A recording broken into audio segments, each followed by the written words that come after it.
Bagaimana kemudian kerisauan, tapi saya sih kayaknya nggak bilang itu kerisauan, kemarahan mungkin dari para penikmat bola tanah air, ketidakpuasan terhadap Coach Sintayong yang juga kemudian ramai tagarnya, stay out, Sintayong out.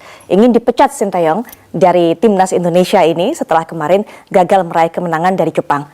Tanggapan dari Pak Erik apa? Reaksi dari Pak Erik apa? Ya, saya rasa nggak fair kalau kita bicara stay out berdasarkan hasil Jepang. Makanya saya bilang ini kita bicara evaluasi. Saat Cina soalnya Pak, saat Cina juga Ya, kalah. Nah itu kita yang bicara bikin evaluasi. mereka tidak puas. Di mana kita punya target, ya kan? Nah tentu itu ya bagian dari profesionalisme seorang pelatih ataupun saya. Kalau kita lihat ini kan kita grup neraka, di mana banyak sekali pelatih-pelatih juga seperti Roberto Mancini atau pelatih Australia itu juga di grup ini merasakan kursi panas. Betul. Termasuk pelatih Arab yang mengalahkan Argentina, ya kemarin kita kalahkan, ya kursi panas. Nah ini lumrah di dunia sepak bola gitu. Tinggal yang saya berharap supporter kita itu selalu konsisten, artinya apa? Ketika tim nasional kita menang, disupport. Kalau belum maksimal, disupport. Tapi evaluasi individu itu harus terjadi. Tidak hanya di pelatih, pemain juga. Kan beberapa pemain juga tidak dipanggil timnas lagi karena mungkin chemistry. Atau ada central ego pribadi yang mungkin tidak blended dengan tim itu. Karena memang siapa, Pak? Ini permainan tim. Ya saya nggak bisa bicara per individu gitu. Karena emang ya ini permainan tim gitu. Jadi itu lumrah ya, tapi kita jangan terjebak di situasional, tetapi sebuah program. Baik. Ya, itu yang saya selalu ingatkan gitu. Jadi ya itu lumrah. Oke, Pak Erik katakan tadi para pemain ketika kemudian menang, hasilnya positif, disupport seharusnya sama para supporter. Ketika hasilnya kurang baik, kurang menguntungkan, harusnya juga dapat support. Nah, saya jadi teringat, dan saya rasa banyak supporter sekarang sudah punya komitmen yang sama. Saya jadi teringat Pak, pada saat konferensi pers, tidak resmi, doorstop sih, di depan para media ketika kemarin setelah selesai pertandingan lawan Arab Saudi, Pak Erik katakan kepada teman-teman wartawan, soal Marcelino Ferdinand, ini para pemain muda yang seharusnya ketika menang kemudian dipuji, tapi kemudian jangan dicaci juga. Jadi concern Pak soal ini, sangat soal bagaimana cacian dari para supporter yang tidak puas. Karena ini kan generasi emas sepak bola Indonesia ketika kita menang SEA Games. Mereka ini ya belum tentu kita dapat lagi sebagus mereka. Walaupun U17, U20 kita lagi bangun lagi. Siapa tahu ada pemain-pemain lain gitu. Dan kita bisa lihat Marcelino ini kan kemarin bermain, dia mencetak gol, tetapi sebelum-sebelumnya dia pressure ketika beberapa kali karena ya memang ya pemain muda lah, pemain karena muda. Karena netizen, karena membaca komentar. Iya pasti, itu makanya saya ingatkan mereka, siapa berdiri di atas gunung kan anginnya besar. Ya sama, kalau mereka sudah bermain sosial media, ya siap-siap tahan mental dicaci dan dipuji gitu. Jadi ya harus bisa dewasa. Kalau itu juga menjadi tekanan ke mereka, ya mereka harus cari cara mengeluarkan dari tekanan itu gitu. Tapi supporting system kita harus kita lakukan di ekosistem sepak bola Indonesia, termasuk supporter, termasuk saya sebagai pemimpin ya saya berusaha dekat dengan para pemain. Lihat aja berapa kali saya duduk sama mereka, ngobrol ya, karena ya mereka part of bagian dari pembangunan sejarah bangsa yang kita sedang lakukan ini. Jangan-jangan ada yang curhat juga, cerita dari hati ke hati mengenai down-nya mereka terhadap komentar-komentar para netizen. Apa yang paling mereka keluhkan sebenarnya, Pak Erik? Ya enggak, ya saya cuma merasa tidak dihargai oleh para netizen. Saya bilang ya bukan, ya mereka ini harus siap. Ya siapa suruh main sosial media? Kan ya ada resikonya gitu. Sama ketika saya juga ditanya beberapa negara Asia, kok netizen kita itu sangat agresif? Saya bilang enggak. Selama mereka melihat pertandingan bola itu berjalan dengan baik, mereka tidak agresif. Ketika mereka misalnya mengapresiasi pertandingan Indonesia lawan China ketika kita kalah, mereka tidak agresif, mereka apresiasi. Ketika kita sama Bahrain ya no comment.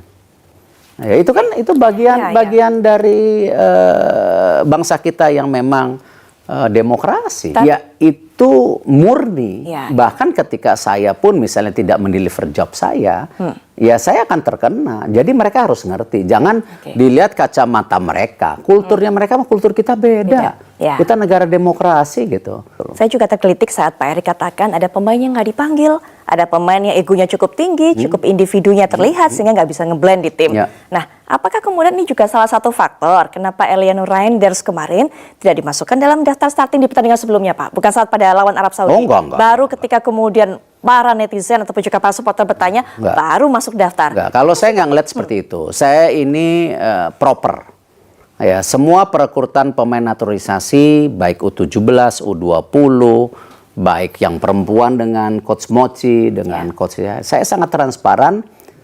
Ini database-nya. Mana yang kalian perlu? Dan saya rasa di bawah kepemimpinan saya dengan dukungan pemerintah ya, karena tidak mudah untuk bisa menaturalisasi pemain kalau presiden tidak mau, ketua DPR semua tidak support, saya ngucapin terima kasih gitu. Menteri juga sangat support. Ya, saya rasa nggak pernah deh para pelatih ini mendapatkan luxury seperti yang kita provide hari ini. Silakan tanya Coach Indra, Coach Nova, bagaimana program mereka jalan, ya. Dan kita selalu mencari pemain yang diinginkan untuk bisa bergabung timnas. Nah, ini menarik. Jadi saya semua ada approval. Jadi saya sangat keberatan kalau misalnya ini hanya aksi individu seorang Erick Thohir atau enggak ada. Baik. Kita sangat transparan. Ya, tapi Pak tadi katakan ini butuh approval begitu kan? Yang memang pemain ini dibutuhkan oleh tim. Tapi kemudian ketika Eliano didatangkan, STY sempat juga berbicara pada media masih belum sampai standarnya untuk masuk timnas. Itu pilihan pelatih. Itu pilihan ada yang nggak match dong Pak di sini antara PSSI dengan pelatih? Atau gimana? Semuanya baik. Semua baik. Oke. Semua baik. Ketika Welber nggak dipanggil, ada situasi pribadi, saya bilang enggak, polisinya seperti ini. Ya kan? Karena kita punya standar, kita juga nggak punya standar.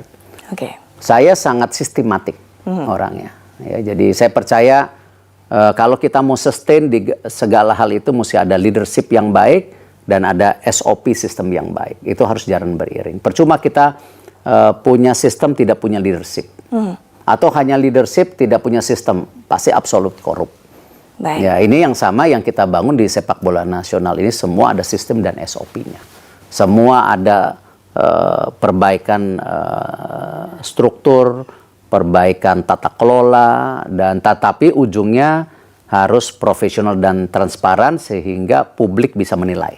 Baik. Gitu. Kita mendengar rencana Pak Erick sudah sempat saya singgung tadi di awal atau di segmen sebelumnya, mendatangkan ataupun juga menaturalisasi total 150 pemain untuk di timnas berbagai level, berbagai jenjang usia. Tapi di satu sisi lainnya juga para masyarakat Indonesia, para pecinta bola, para supporter mengatakan kasih dong kesempatan para pemain lokal yang lebih banyak lagi untuk masuk timnas.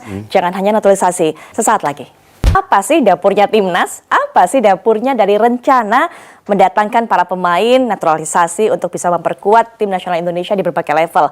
Sudah saya sampaikan sebelum jeda, 150 pemain Pak. Bener itu Pak, banyak banget Pak. Yang ngomong siapa? Banyak media, banyak para media supporter. Kan bukan saya ngomong. Para supporter juga seperti bukan itu saya yang ngomong. Saya waktu itu bicara, silakan statement saya dilihat. Bahwa kita perlu 150 pemain untuk membangun yang namanya tim nasional. Yaitu 2x11 yang sama kualitasnya di senior. Ya, di U23 mungkin 3x11. Di U20 4x11, di U17 5x11. Kalau kita punya 150 ini, baru kita akan sustain kayak Jepang. Karena saya melihat bahwa pembinaan di Jepang, di Belanda itu punya nilai sendiri buat saya. Ya, tetapi juga kita bisa lihat bagaimana negara seperti Prancis dan Maroko yang banyak melakukan penarikan diaspora. Kita lihat ya pemain Prancis itu namanya bukan Prancis semua sekarang. Ya. Nah jadi 2 atau 3 metode yang ada ini ya saya buka. Dan itu yang menjadi tentu agenda reform untuk daripada PSSI.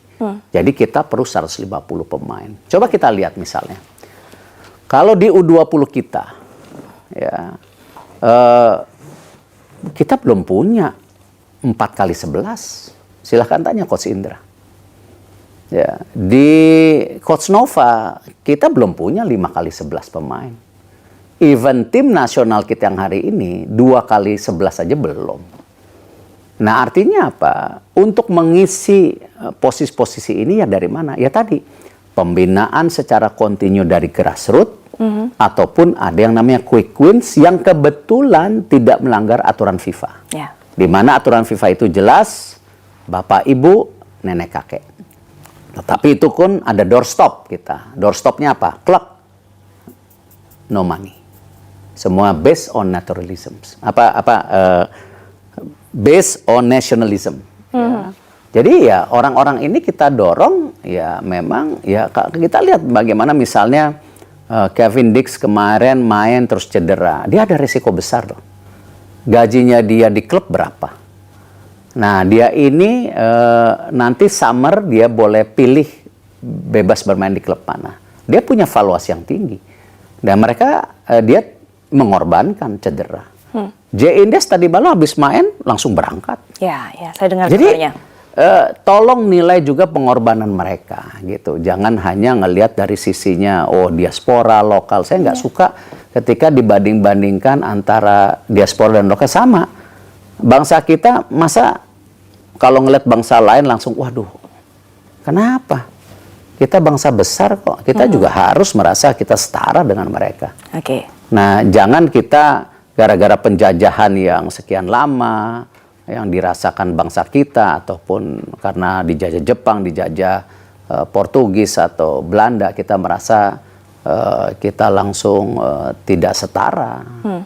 Nah, ini yang saya dorong bahwa semua talent pool terbaik yang ada di Indonesia ataupun dunia yang punya kesempatan membangun merah putih, ya kita harus beri kesempatan itu.